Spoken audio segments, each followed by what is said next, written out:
well with the staff at Town Hall. Matt has an extensive background, a master's of science in accounting. Having tried the private sector, has made the jump to the municipal world, which he likes, and we really like having him here. So turning it over to Matt, I'm delighted to introduce you to the select board. Thank you, Marie. I've had the pleasure of meeting some of you, but for those who I haven't yet, very nice to meet you virtually. And yeah, a little bit about me. I've been working in town hall for about 3 weeks now, and everyone's been incredible, amazing place to work. Um, yeah, I got my master's in accounting from Salem State, and then I spent 3.5 years working at a municipal auditing firm. So I spent that time going from city and town to city and town, just learning how they operate, their typical revenues and expenses, how they feed into the financials, and just getting a really good look at how cities and towns, how it all works. And after that, I spent a short stint at Maynard, actually right next door, as the assistant treasurer collector. And then now for the past couple weeks, I have been in Bolton, and so far it's been going great. Every day I'm trying to just learn something new. And yeah, the goal moving forward is to every day just keep getting a little bit better and better and to slowly improve the environment and the financial tracking and position of the town and doing everything I can to support them. Great. Well, Matt, it's really a pleasure to meet you. I hope I get to meet you in person one of these days at Town Hall. I think it's a great group of folks that work in that building. I hope that that's been your experience so far. And we're really excited to have you on board. So, Bill, I don't know if you want to say anything, but I'll just say, Matt, if there's any way that I can be helpful, feel free to reach out to us and we'd be happy to answer any questions you might have. Absolutely. Thank you. Yeah, Matt, thanks for joining. Congratulations. And it's been a pleasure to meet you so far. We haven't spent a lot of time together, but I echo what Brian says. If there's anything that comes up that you'd like to discuss, feel free to reach out. Will do. Thank you. I appreciate it. Thanks. Have a good rest of the evening. You as well. I think that we are still about 5 or 6 minutes ahead of our public hearing at 7:15. So I want to be mindful of when that hearing was noticed for. So if there's something else, Marie, that you wanted to preview as part of your town administrator report, we have a few minutes now. The most notable thing is that today we were delighted to host Congresswoman Trahan, Speaker Pro Tem Hogan, Senator Kennedy, and representatives from MEMA, Ty and Bond, the contractor R. Bates and Sons, as well as the DPW director, who I wanted this to be his moment in the spotlight. We were delighted to be outside and under the pavilion. Interestingly enough, the DPW director knew every person there as he'd worked with them closely, and it was a great example of this collaborative federal, state, as well as local partnership. So a positive check on the box. Sorry, I missed it. With sandwiches and cider yeah, all good. It was a good event and beautiful weather too. Yeah. What was most interesting is that the Congresswoman had also said that Bolton is punching above its weight in terms of securing grants and funding. Again, in large part, this is due to the efforts of the DPW director working in conjunction with the engineers and the culvert projects. So that's the most cheery update. I can give you other updates if you'd wish. What's most notable for members of the public? Sorry, Marie. Okay. One thing Jenny's pointed out is that we do have Rob McKinney here regarding, I believe, the Neshoba Valley Pride event. So if we wanted to take up that agenda item, we could do so now. We also have Charlie, I believe, is Oak and Orchard. So if you want to stay on schedule there. I think the issue though is that because there were So, butters noticed for the public hearing, we do need to wait until 7:15. Okay, thank you. Yep, happy to weigh in on the Neshoba Pride if that Great, thank serves. you. Great. So I think we've submitted everything that is necessary for the rescheduled event on the 27th of September. We have an approved safety plan that includes the parade route from the school onward. We've talked to DPW. We have the porta potties all scheduled. The banner's been approved pending this discussion.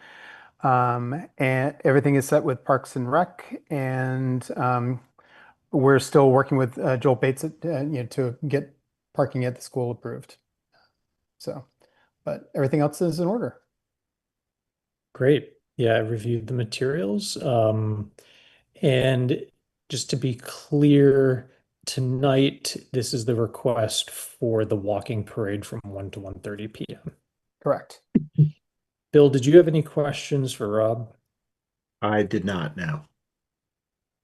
Great. So I would entertain a motion to approve Neshoba Valley Pride's request for walking parade from Emerson School to the Town Common on Sunday, September 27th from 1 to 1:30 p.m. prior to the rally at the Bolton Town Common. So moved. And I will second that. Roll call, Bill. Yes. And I am also a yes. Thank you, Rob, and please extend our thanks to Mary as well. Will do. Thank you so Thanks, much. Rob. Have a good evening. You too. And then we didn't have anybody here for the ALS request yet, did we? I don't see him in the meeting yet. Okay. Marie, we have 2 minutes. sure. Actually, my announcement is more of a public service announcement for individuals, just letting them know early voting for the state primary, which is on September 1st, will begin Saturday, the 22nd. So not this Saturday, subsequent Saturday, from 9 to 1 at the town hall and through the following week, the 24th through the 27th during the regular town hall hours. We're also expecting, a turnout at the polls at Neshoba, but if you'd like to avoid the rush or just stop into the town hall, we welcome you starting on Saturday, the 22nd and through the following week, 24th through 27th. Okay, great. Thank you. Mhm. I think I can get the public hearing opened at least by making a motion because we're coming up on 7:15. So I would entertain a motion to open a public hearing on the petition of Oaken Orchard located at 544 Wattaquatic Hill Road for the purpose of amending the entertainment license to allow outdoor entertainment pursuant to Mass General Laws, Chapter 138, Section 23. So moved. And I'll second that. Roll call, Bill. Yes.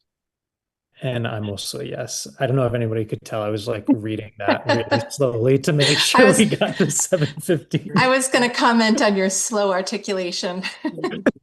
All right, but here we are. So the public hearing is open. I see we have Charlie Mickle here as well. Hello, good evening. Hello, good evening. Thank you for having me. Yeah, of course. So thank you for submitting the materials for this. Would you mind just for the benefit of the public explaining what exactly Yeah, this? so we're looking to do outdoor entertainment. We're looking to have a band there, and I tried to be a little proactive with the abutters. I made sure to the ones that were on the list. I went and talked to them one-on-one just to make sure everyone was okay.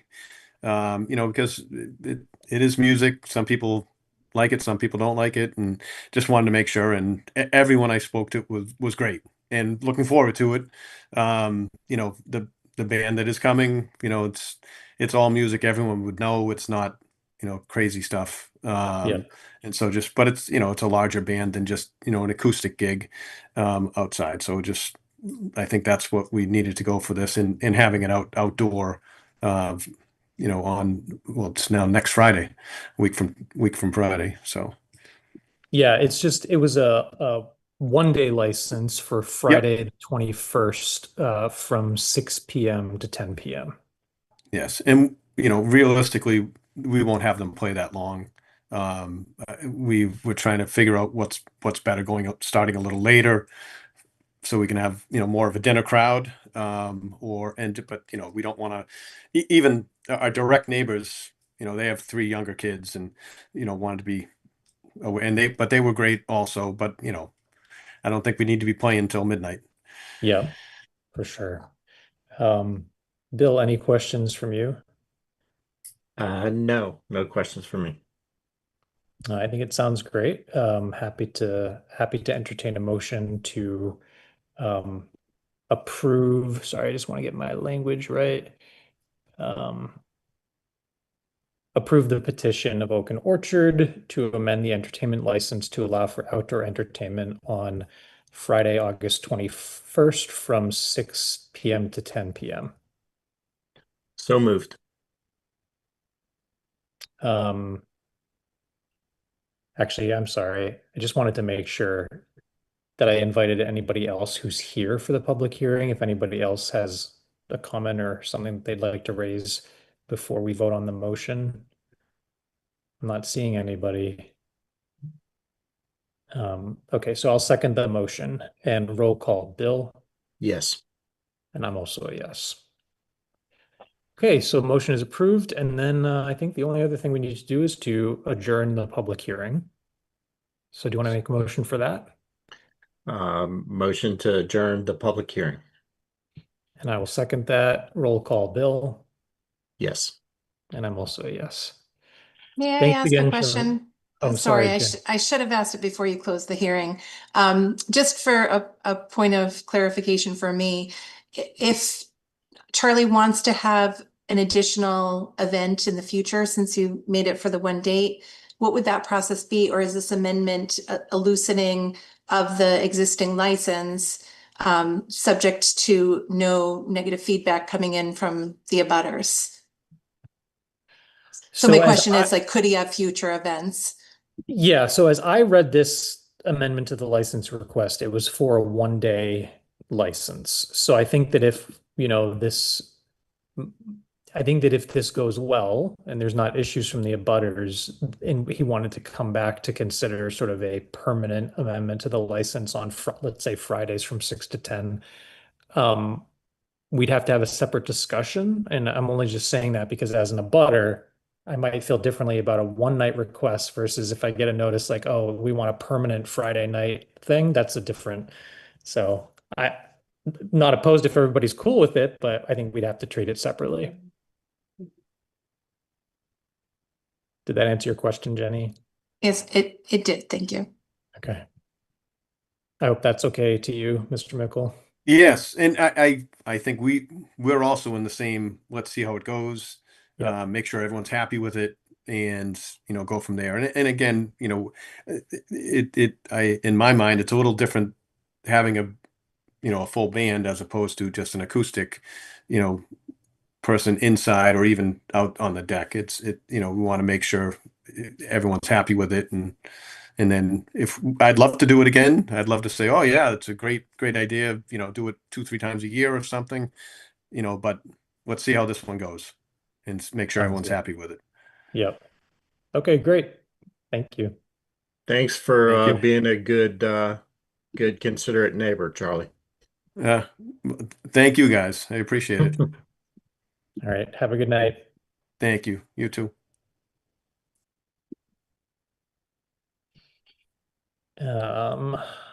Still don't have a representative since we're running ahead for the ALS ride, correct? Okay. He's not here. We'll just plan to roll into any other aspects of the town administrator report as a gap filler. How does that sound, Marie? That sounds fine. I can give you good news and then maybe not so great news. But under the good news, the Special Act Alcohol, which I've been updating the board on for what feels like forever, has been signed by the governor and is actually the rationale for our hearing that we'll be having at the next meeting at 7 p.m. So we now have the standard Massachusetts number of all alcohol on-site consumption licensure, which is great. Under other good news and fast breaking, the favorable report for the DCAM land was received and it had been scheduled for Senate passage today. Per Senator Kennedy's chief of staff, they will be getting through the enactment votes to occur on Monday, and then it will head to the governor. One thing just to keep in mind, actually two things. One of them is that this had been modified from when it was passed at the Bolton Annual Town Meeting. There is a provision, a final section for the town of Lancaster.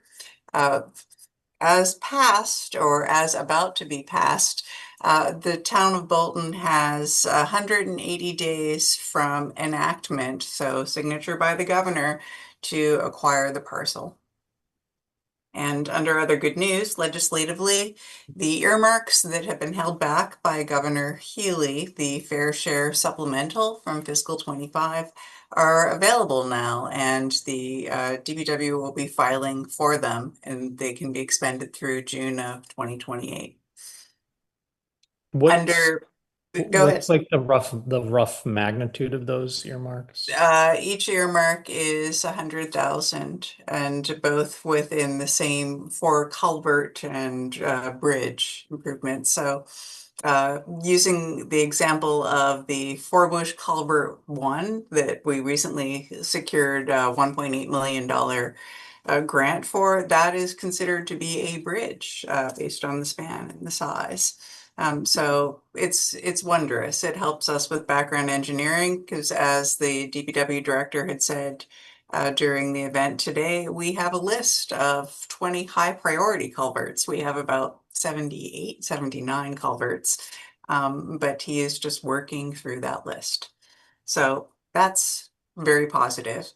Under the mediocre news, the temporary disinfection has been installed. The system startup and testing occurred today. There are still issues to work out between the plumbers and the engineers. Keep in the back of your mind, though, that the last water quality test for the public safety building in the library on July 21st, there was no evidence of bacterial contamination. So we're going through, we're installing the temp disinfection. The water is safe, although we haven't gotten the DEP, it is safe. But perhaps much like our Special Act Alcohol, it's all going to happen. It's all going to pass. Hey, Marie, sorry, I was just pulling open the can we go back to the earmarks, the fair share thing? Because I was just pulling open the attachment you sent. This may not matter at all, but I just noticed that there was like there's those two earmarks that are printed on the page, but one of the municipality/agency indicates Boston, I think, is a Yes, it was typo. put in under Boston with the language for Bolton. Okay, so I just want to make sure It's some us. bureaucrat Yes. doesn't give. It's us, yes. Okay, great. Yeah. So masterful. So that's that. But the temporary disinfection is sort of the bad news we're monitoring, and I have every expectation and hope that this will move forward. And then we'll move into the next phase, which is using the monies that had been appropriated at town meeting for the engineering design. On other project-related stuff, we have a discussion later on in the agenda for Forbush Culvert number 1. So we'll cover that later on in the meeting. And the conservation agent continues working to get the bid specs together for the Bower Brook repair. As I'd alluded, the Town Building Task Force is meeting contemporaneously with the Select Board this evening as they're proceeding on their assessments of Town Hall and Houghton and scheduling site visits to neighboring town halls. We in the Town Hall are very grateful as we've been going through a series of seemingly every week on Tuesday, although this week it was Thursday. We are having leaking pipes requiring the water to be shut off, a plumber to be called in, and then additional work and repair on the plaster. We're grateful for the DPW. We understand they're trying to chase down why there are the pinhole leaks in the copper. In some part, it's by virtue of the age of the building. We'd had a celebratory moment at Town Hall on August 3rd, where two new reserve officers, Jeffrey Beckwith and Jonathan Burr, were sworn in by the town clerk. And I look forward to bringing them to the board at an upcoming meeting. In the interim, they're outfitted and taking shifts, and I look forward to having you meet them. And incidentally, tomorrow is the final day of the summer camp, and there's been positive feedback from participants. I'd followed up with the recreation coordinator and the chair of the Recreation Commission, seeking some sort of snapshot dashboard report to give to the board, just so that you can have a retrospective review of what happened this year, how many attendees. The enrollment continued steady through the summer.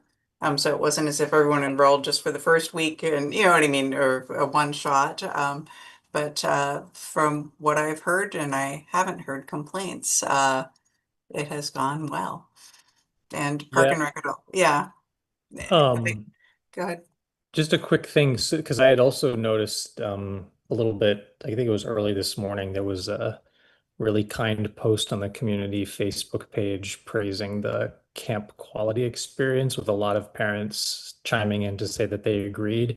And I was just wondering whether they do any formal feedback at the end of the camp that they collect, so that we could review that. Not to make work if they don't already do it, but I'd just be curious to know whether we get feedback. Don't know. I can follow up. Great.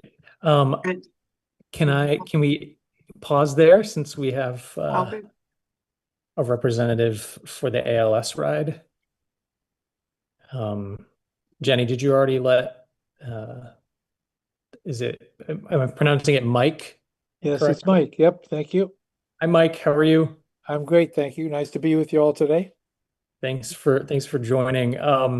So you're here regarding a request to approve the use of roadways in Bolton for the 2026 Ride to Defeat ALS on September 19th. Do you want to say anything about that event?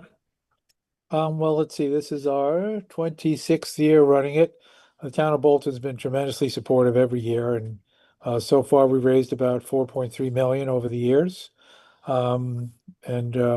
So there's a lot of people that could use a lot of help that we're able to help. My brother passed away from it when he was 45 back in 2001. So it's dear to my heart.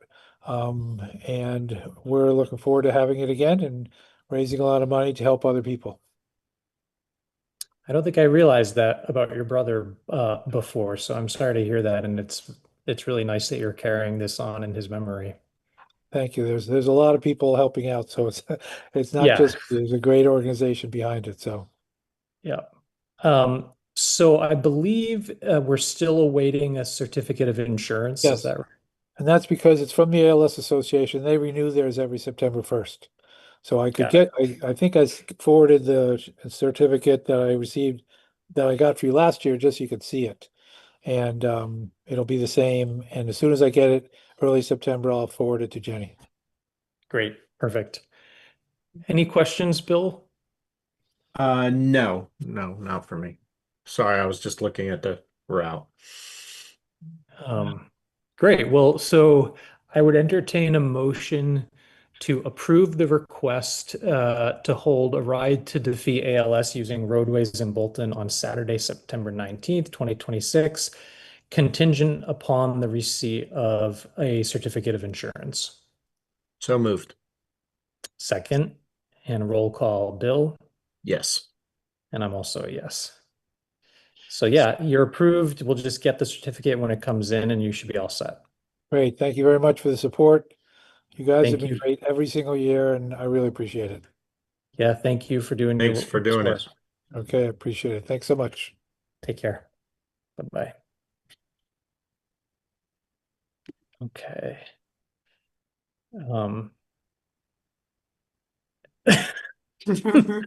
Hot potato, Marie. Alrighty, back again. In terms of other things going on with operations, there's an antitrust lawsuit that is being filed both at the federal level as well as the local level against fire truck manufacturers and there's an allegation that the manufacturers had conspired to fix the prices, suppress production, artificially inflate the costs, and cause municipalities across the country to incur notable delays. The fire chief has completed all questionnaire materials related to Bolton's acquisition of I want to say the Marauder, Marauder, which was marked by the costs increasing and an incredibly long delay in acquiring the apparatus. The local contact who is leading this is Attorney Naughton, who had formerly been a state representative from Clinton, and he has given assurances that this is unlike other class action or antitrust lawsuits, moving relatively quickly. So we shall see. The other news is that the conservation agent, in addition to working on bid packages and responding to resident inquiries, is now going to be reviewing the school district's approval of the building committee's approval, rather, of a conversion of the baseball field on Green Road to a turf field, which will also have additional lighting for additional light posts. To my point about the DPW, it's been a busy week in terms of, or a busy couple of weeks since we last had a select board meeting for addressing other issues at municipal buildings. There had been intermittent air conditioning issues at the public safety building. There had also been concern regarding the irrigation system at the soccer field. But simultaneously they were able to submit a grant for reimbursement for an HVAC evaluation for the library. As mentioned to you, Brian, the Town Building Task Force is meeting tonight. They have had a resignation of one member of their committee. What would be ideal is to get a direction that the board wishes to proceed in terms of filling that vacancy. They can definitely make quorum, but if I remember correctly, it had been oversubscribed. Yeah. So can we pause on this for a second? Mhm. So my inclination would be to repost the vacancy, but with a very quick turnaround time, and to also reach out to the folks who had previously expressed interest to let them know that the vacancy, I think there's maybe 2 or 3 people, but we can act on this pretty quickly, I would think. But I do think it's good to post. Bill, how does that sound to you? That sounds fair to me. Shall do on that. Okay, you don't need a motion. You just, okay, No. sense of the board. That's just the sense of the board. The task force itself has split into subgroups. I think they're having a discussion tonight regarding whether this is going to be a formal subcommittee designation. One aspect that I've been involved in is securing time slots to visit neighboring town halls. And so on Wednesday, the 26th, subgroup, including Jenny and me, will be visiting the town halls in Harvard, Stowe, and Boxborough. Both Stowe's historic town hall, and if you recall, then they ended up creating the town building and building the town building following their assessment of the town hall.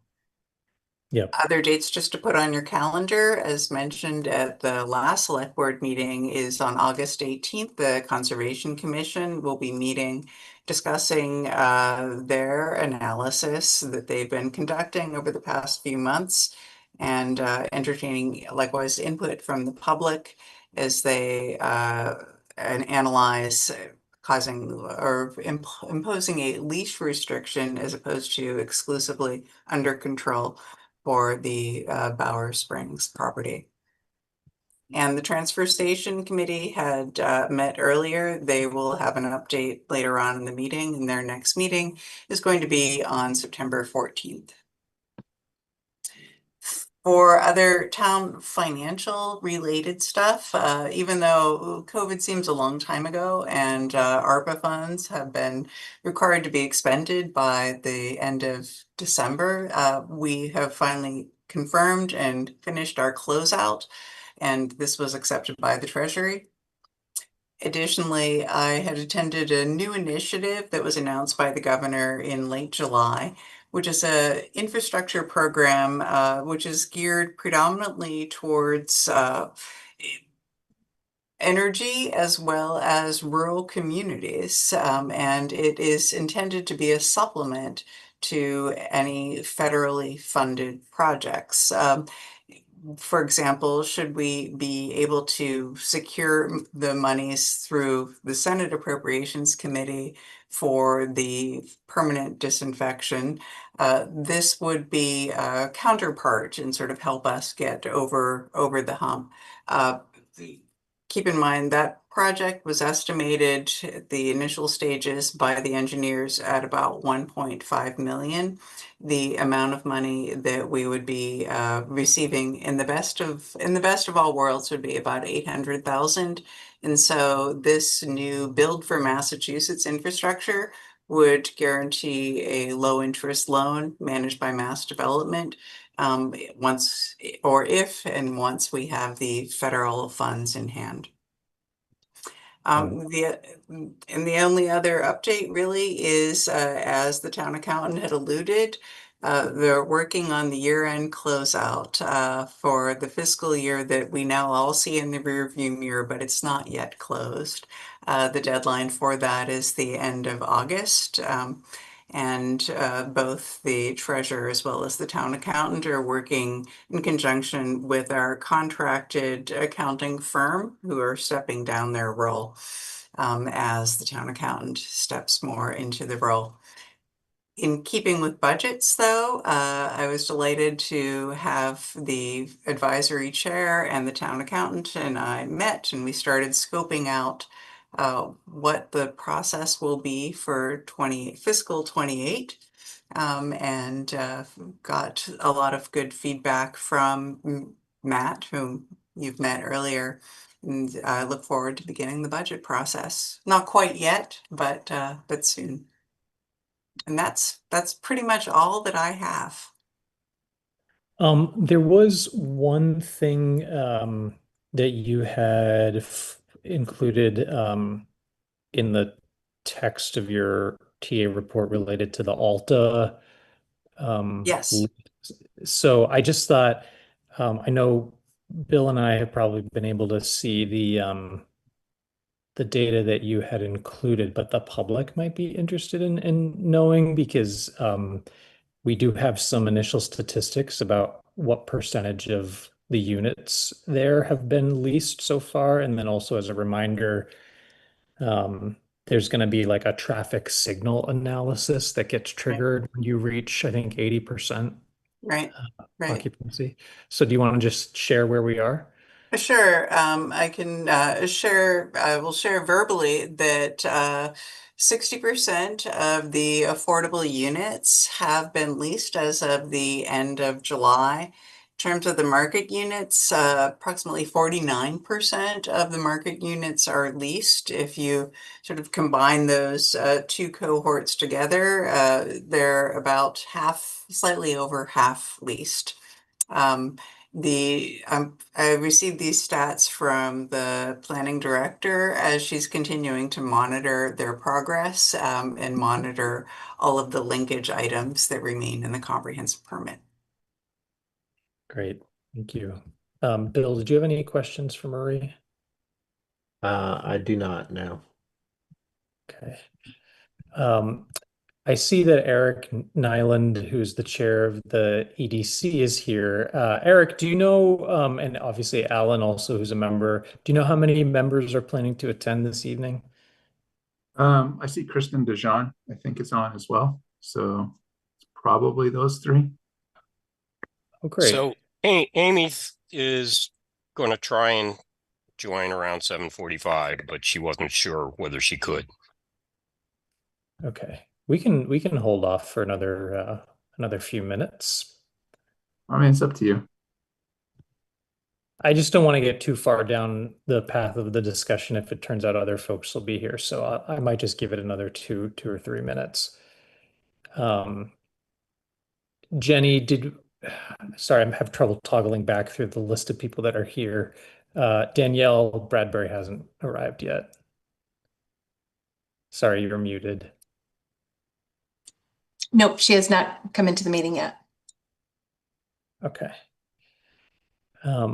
Marie, was there anything else that we could You could do public service announcements. Should the board have public service announcements?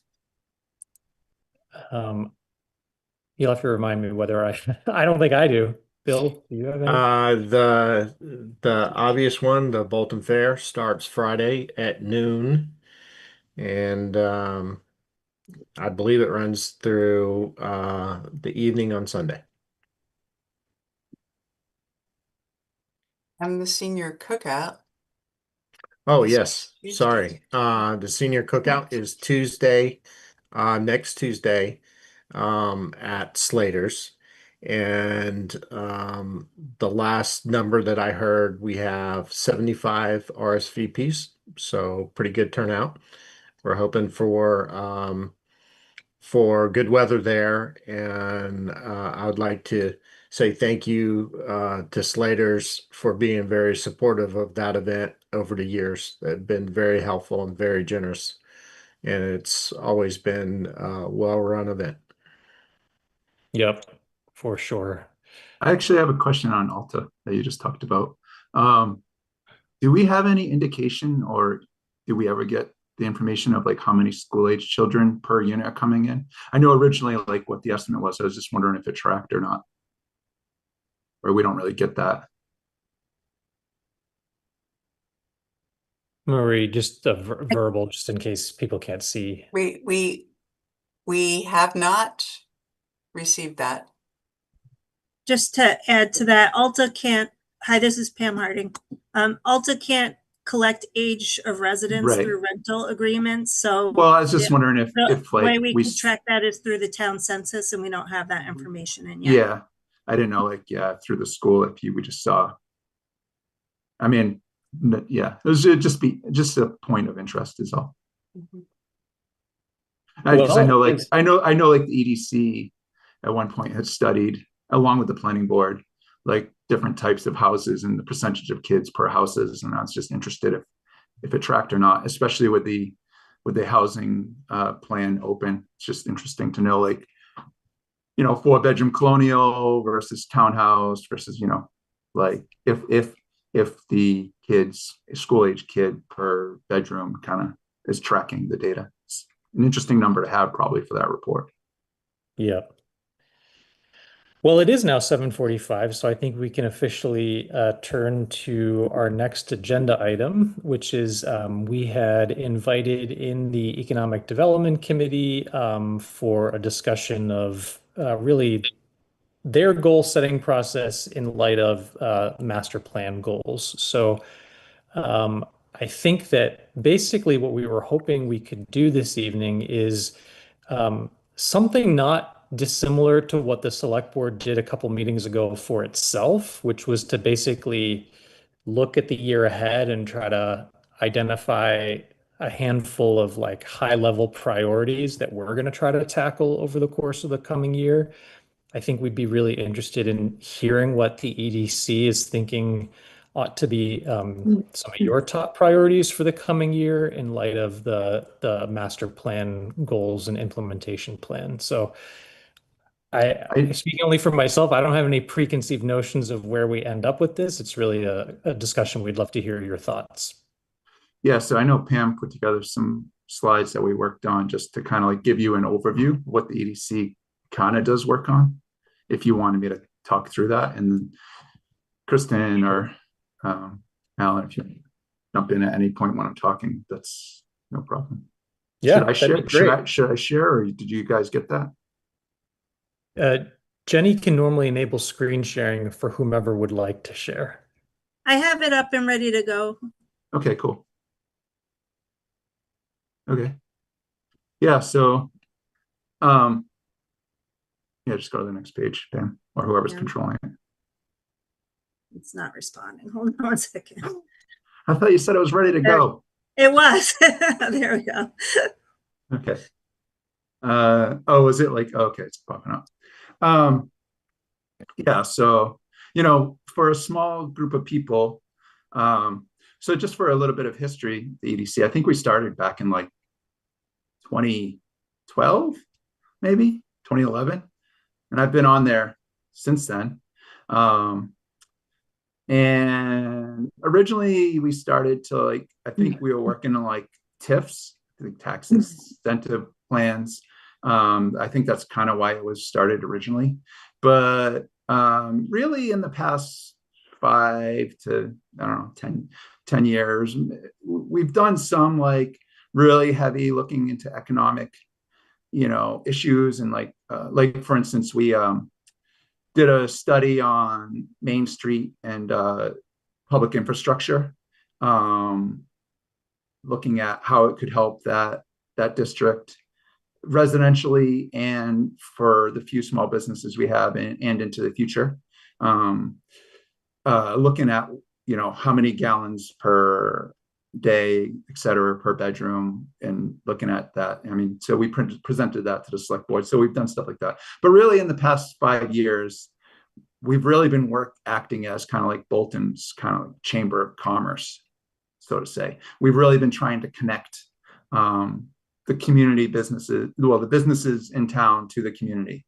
And we do that in a bunch of different ways.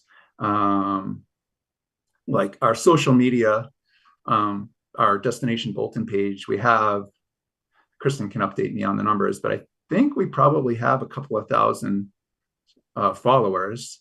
And if we put out like original data, like when Amy puts out a video or something, I mean, we definitely get thousands of views of that. And Kristen's really good at sharing information. So if we put out a story about, say, Kitchen Sink Candle Company, you know, she shares it to all the region, basically. So we get really good eyes and on that. Like, for instance, like, you know, the Bolton Barber has some post or something, we share it, and, you know, we get pretty good eyes within the community on it.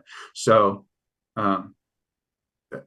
yeah, sorry, you can go back to the first page, Pam. I know I was jumping around.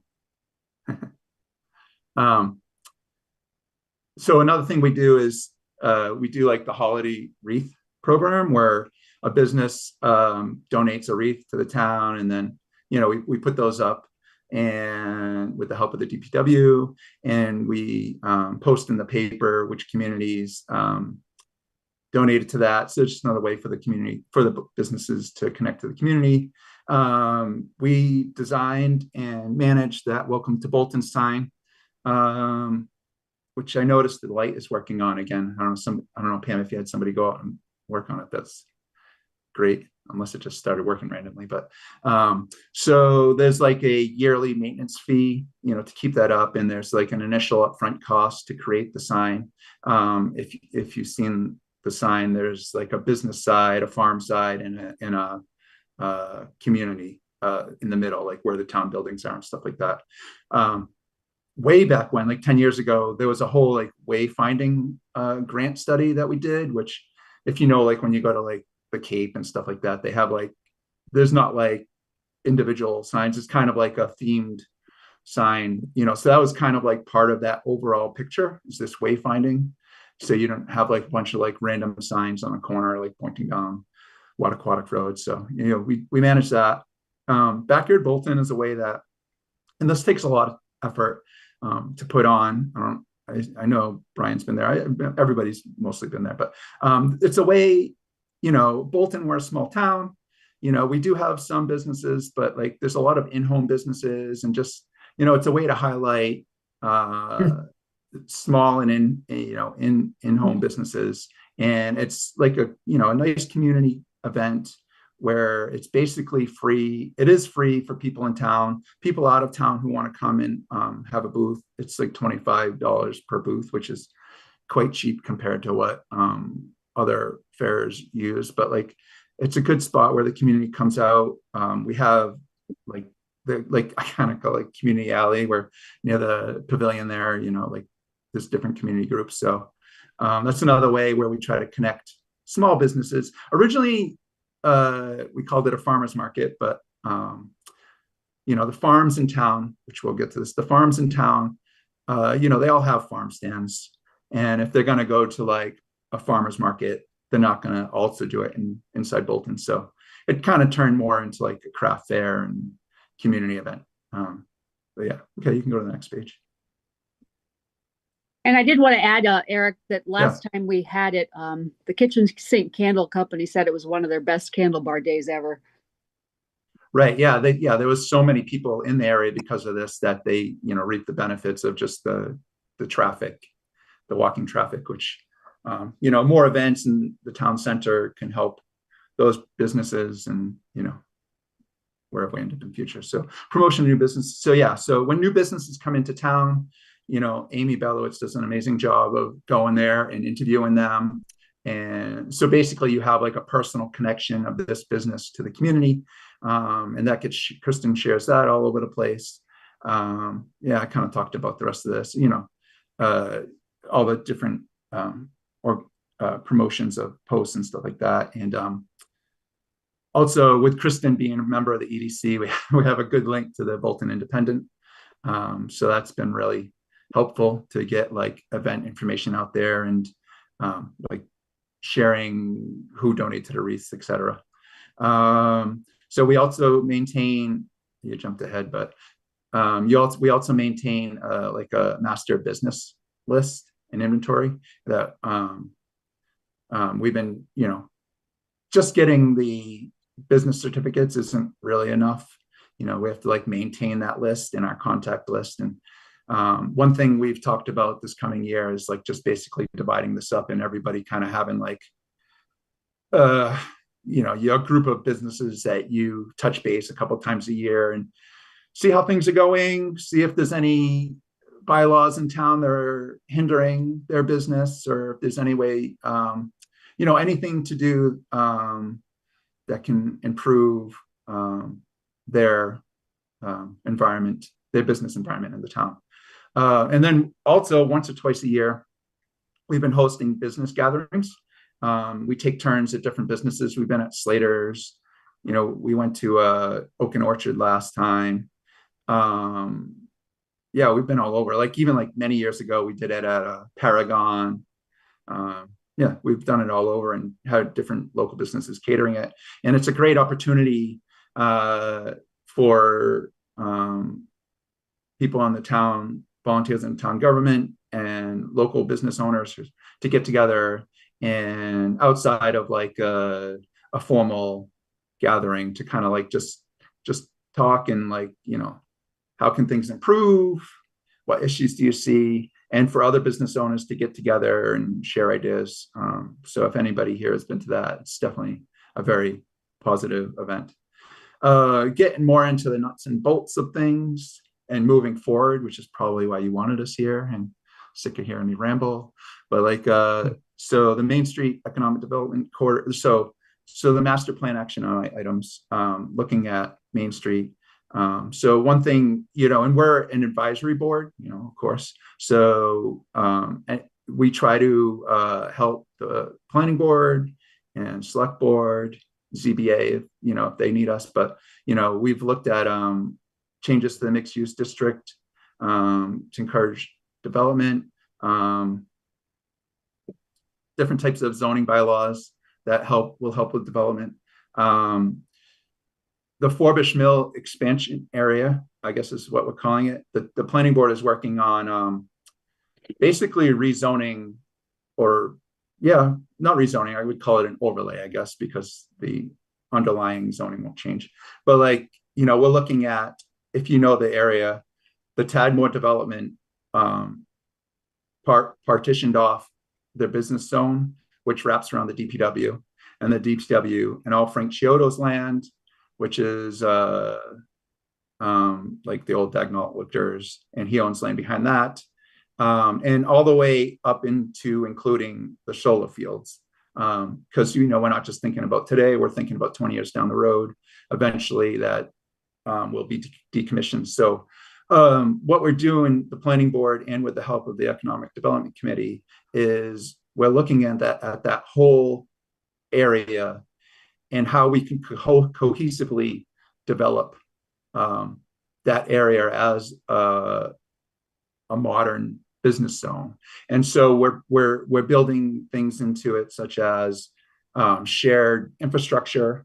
We're changing kind of like lot coverages and frontages and side setbacks.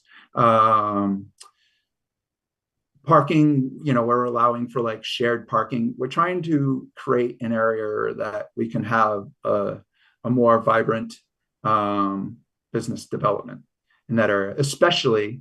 And one thing Alan is going to be working on is like the development coming in Lancaster, right on the border of Bolton there. There's going to be a lot of new residents in that area. There's going to be some mixed use also there. But to have a business zone on that Forbush Mill area, especially being kind of like a gateway to Bolton, and not being like, I mean, like, this is kind of like thinking, you know, way ahead, but, you know, if we didn't have, like, as you come into Bolton, like the DPW being front and center, if we had a nice cottage style, like, business development where it's not just strip malls, but, you know, it's an inviting space with more entertainment-based businesses like restaurants, et cetera, which, you know, if they share water, because right now nobody really has, or not, there's not like public wells there. So, you know, as you know, with any business development, the infrastructure is really, you know, it's, people talk about taxes and all this, but it's really infrastructure. Businesses, you know, if there's no public infrastructure, it's really hard to get a business in town. It's difficult on the larger scale. Land use table change, that's fine. You could still flip it. We looked at the land use table with the planning board and trying to like improve that. And, you know, there was a lot of gray areas in the land use table change, which when it comes to the planning board, you know, like, we have to follow the bylaw. And if somebody's coming for something, it doesn't really state it like the way it was before. It left out a lot of things, and like we had to like kind of like, you know, gray areas are tough. You know, we have to kind of, you know, if it falls outside the bylaw, it's tough to see us. So we tried to improve that, and the EDC helped improve that land use table. One thing I really want to look at is the industrial zone, especially, and it's another thing that Alan, like, you know, we have some, like, Alan's a new member, and, you know, he's really interested in economic development. So he's going to like head a subcommittee on the EDC that will talk with the Lancaster development and talk with like the Stowe Economic Development Committee and the Learning Academy. I forget what was the exact Masters Academy. Oh yeah, the Masters Academy. Right. Yep. Yeah. So we have this industrial zone land, which right now I don't think restaurants is allowed in industrial zone. I think we just did add like brew pub, but like, you know, whether it's a hotel, you know, do parents coming in from the Masters Academy need a hotel to stay? Like, there's, you know, on the south side of 117 to the east of Cobham, or, you know, the HVAC company and the doggy daycare there's a lot of land there that could be developed. It's recently been subdivided by the planning board, but like, some type of businesses that can work with the Masters Academy there would probably be pretty beneficial. Hey, Eric. Yep. Let me just interrupt for 1 second. Thank you for the kind of summary of some of the key priorities over the past few years. I think that's been really helpful. I just have a question about the slide that we're looking at now, and this might be a question for Pam as well. The slide that we're looking at now, to me, reads as like sort of maybe more forward-looking, or the things that you're planning. So is that an accurate, like, this working with the committee to make the agricultural map interactive? That's something you're looking maybe to do this year, as well as these other goals. Is that right?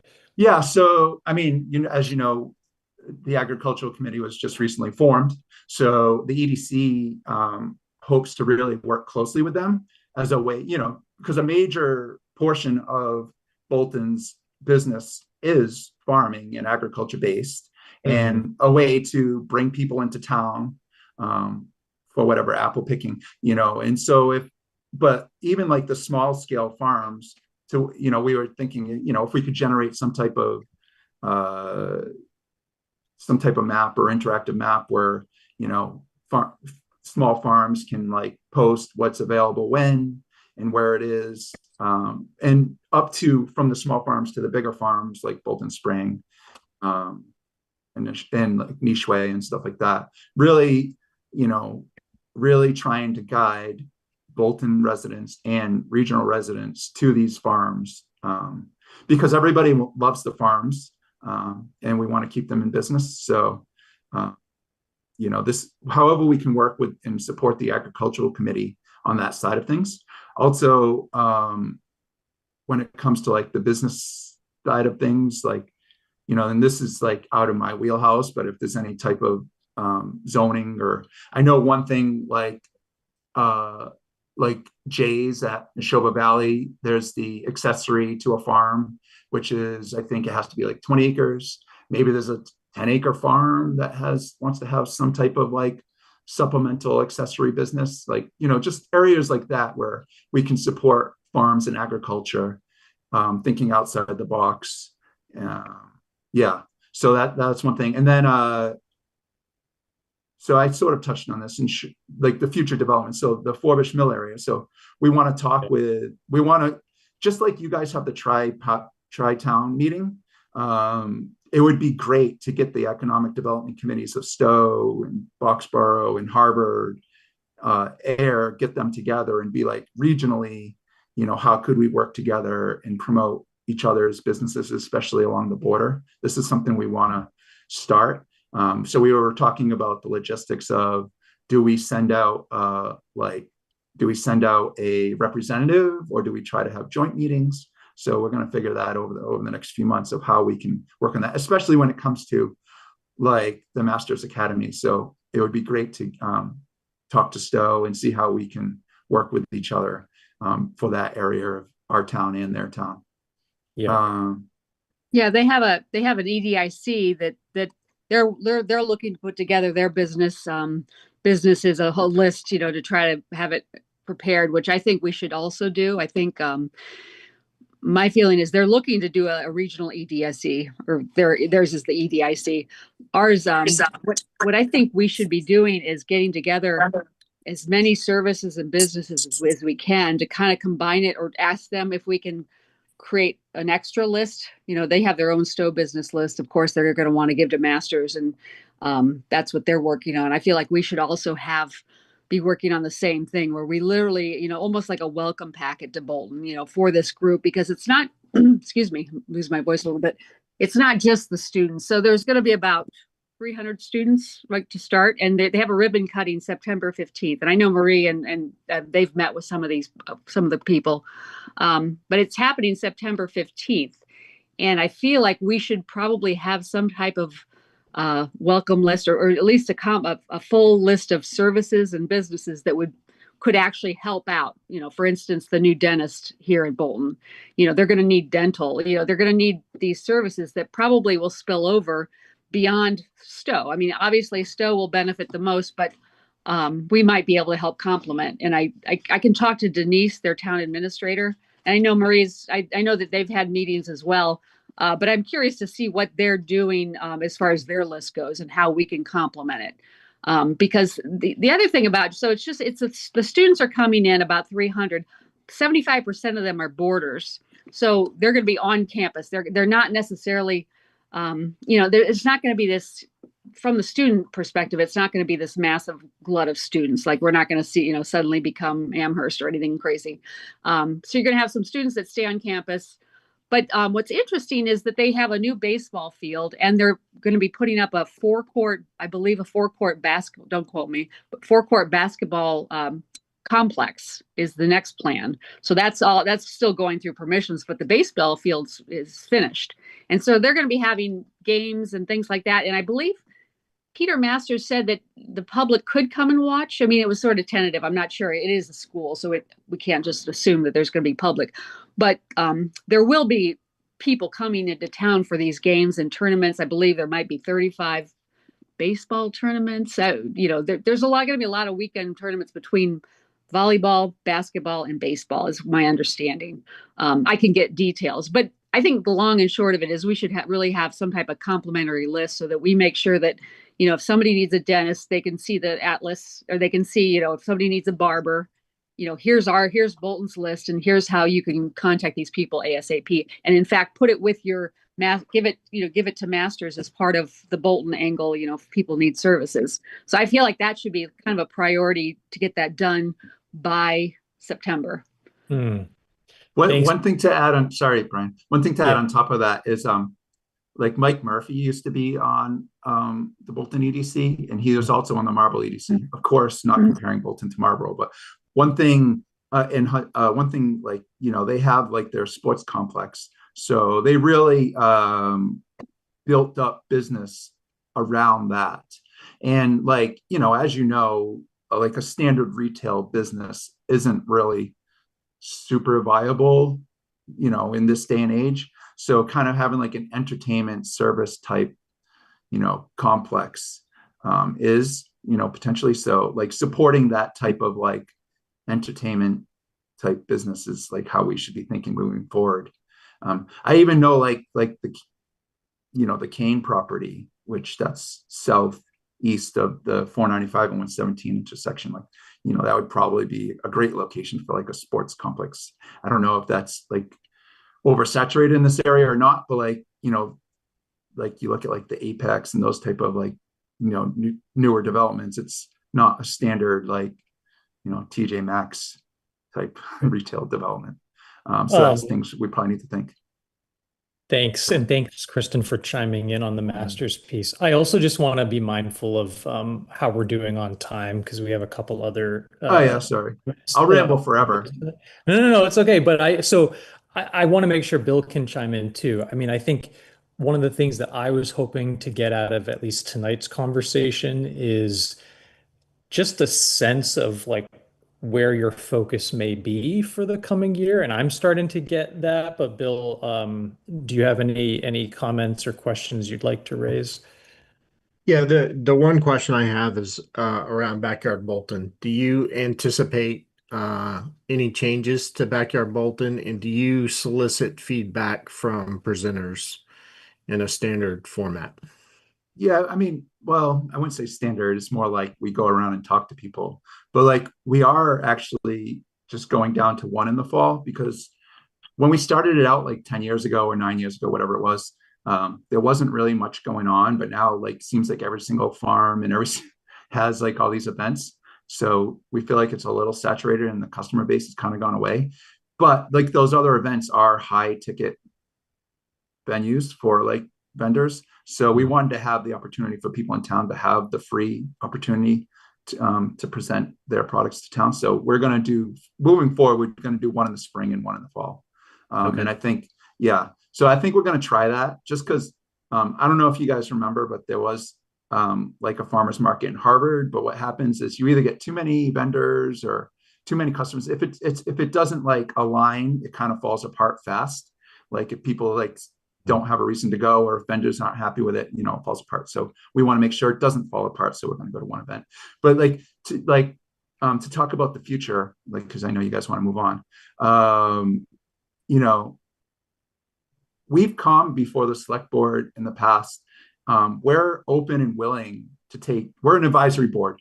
So anything the planning board, a select board, or ZBA, or whoever really wants us to look at, you know, we have 7 people who are interested in that area of things, and we're willing to go out and do it. I know we've been looking at like supporting the planning board on their most recent bylaws. Like I said, over the past 5 years, we haven't really been asked as much to do stuff. So we kind of like went the kind of like Chamber of Commerce way route. But like, you know, if the select board has particular things you want us to investigate. The thing is, we don't like, I see things from the planning board's perspective and this perspective, like, and I don't want a board to completely duplicate work that another board is doing. Like, that's not worth everybody's time. But if you see something that's useful for the EDC to do, as an advisory board, we're happy to do it. And I think we have a really great crew right now of people that are interested in working on it. Alan being the newest, he's super gung-ho. He wants to lead every subcommittee, and so he's ready to go. You're not telling them anything they don't know. You know, I had an opportunity to watch, I think maybe it was your most recent meeting, and it's clear you do have a lot of great members with a lot of great ideas and good energy. And so I don't have in my head a list of specific things that I'm like, oh gosh, the EDC must do that. But I've heard some good ideas from you tonight, Eric, in the slides that Pam prepared. And I guess before we move on to our next item in a minute or two, was wondering if other members of the EDC wanted to share specific ideas that you think might be a priority for the year. So I want to mention one thing which Eric did mention. So there's the development effort at the top of Forbush Mill with the planning board and everything. And there is the DCAM property in Lancaster, which is on Old Colony Road, but is really near Still River and Forbush Mill. So my expectation is the next couple of years, you're going to see 2 larger developments right on either side of Still River and Forbush Mill that we need to talk to Lancaster and, make sure that we know what they're doing so that, the planning board and the REDC doesn't get surprised by various things. Yeah, I think the EDC over the next year, we really should try to, like, as Alan was saying, and he's brought this up in the meeting, is really touch base with our regional counterparts, really see how, like, what types of businesses in those particular areas, the Forbush Mill area and the industrial zone next to the Masters Academy, and even more along the 495 intersection, like, what will work there, like, realistically, and work with the planning board to implement that. And, I think that's our kind of like tasks. Great. Well, let me make a suggestion, and it is just a suggestion, but I think I've found that the select board's annual goal setting exercise is helpful for 2 reasons. One, it's just an official time when we come together to talk bigger picture about, like, what do we want to focus on for the year ahead. But 2, once we agree on it and we put it up on the select board section of the website, it actually helps us to remember to circle back to those goals on a regular basis. So my suggestion would be that if you guys as an EDC decide, like, come to a conclusion, like, hey, there's these 4 priorities for the fiscal year, and they don't have to all be new. Some of it can be like maintaining and expanding on the success of Backyard Bolton, or however you want to frame it. But I would just consider, like, documenting it as a way to have something that you can cycle back to and consider your own progress. Yeah, we could even, we don't have to present it to you, but we can send it to you guys and, Yeah. Whether you would just be great. review it offline, and give feedback, that's fine. That would be great. I'd love that. Yeah. Well, thank Bill, you for letting us share kind of what we do. Yeah, no, thanks. And again, everybody's a volunteer. I know Pam's not a volunteer, but she works her butt off. So thank you to those of you who volunteer for this and who support it. So I know it's a lot of work. Yeah. Yep. Thank you. All right. Well, thanks for taking time out to be here. And I know you're on busy schedules, so we really appreciate it. Thanks for your time, guys. Thank you. Thanks, Brian. Bye. Okay. Bye-bye. Bye. We are now going to cycle back, and I'll just apologies to Danielle. Oh no, there you are. I see Danielle Bradbury. Hi. Sorry to make you wait. That's okay. No worries at all. How are you? Good. How are you? I'm good. Thank you. So you are here this evening because you have a really fun and interesting idea about a way to memorialize the incredible success of our young baseball players. That is correct. Yeah. So could you just explain what it is that you have in mind? Sure. Jenny, I don't know if you have the ability to share the image or not. Yep, I could do that. Be great. So in essence, in addition to the soccer board, I'm also on the baseball and softball board. Our baseball team has had incredible success winning 4 state championships over the past couple of years. Wow. So we really wanted to memorialize these kids, celebrate their success. I think there's a little glitch to the picture, but as you can see, when they were in 8U 2022, they won the Western Mass State Championship. For the New England region, they break Massachusetts up into Western and Eastern. And so we've been able to win Western 4 times since 2022, which is pretty exciting. And then when we get to regionals, the looks on everybody's faces are, where are you from? So it's a pretty big accomplishment. Granted, the All-Stars team is made up of Bolton and Lancaster players, but it is 95% Bolton players. And so I think being in the middle of the district in Bolton, it makes sense to place this sign somewhere visible where everybody can see it and celebrate it.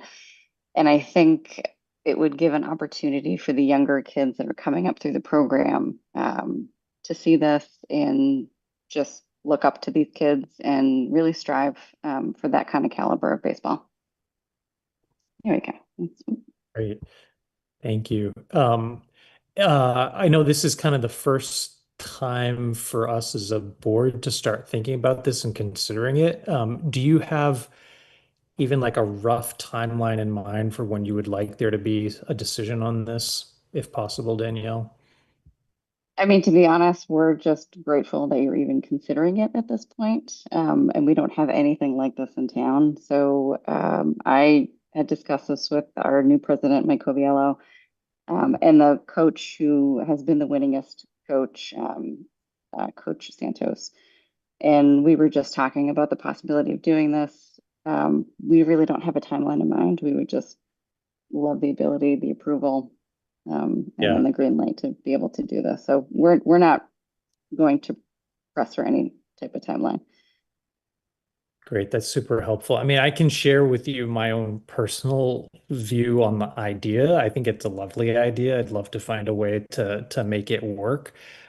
I also think I'd love to make sure that we have the input from relevant folks within town, like our DPW director, our chief of police, just in terms of, when there's a big sign that might vary from normal sign limits, you want to be mindful about where it's placed while balancing like visibility so that everybody sees it, but also making sure it doesn't interfere with other public safety and traffic needs. So Marie, I guess question to you is, would there be a way to kind of socialize this idea with other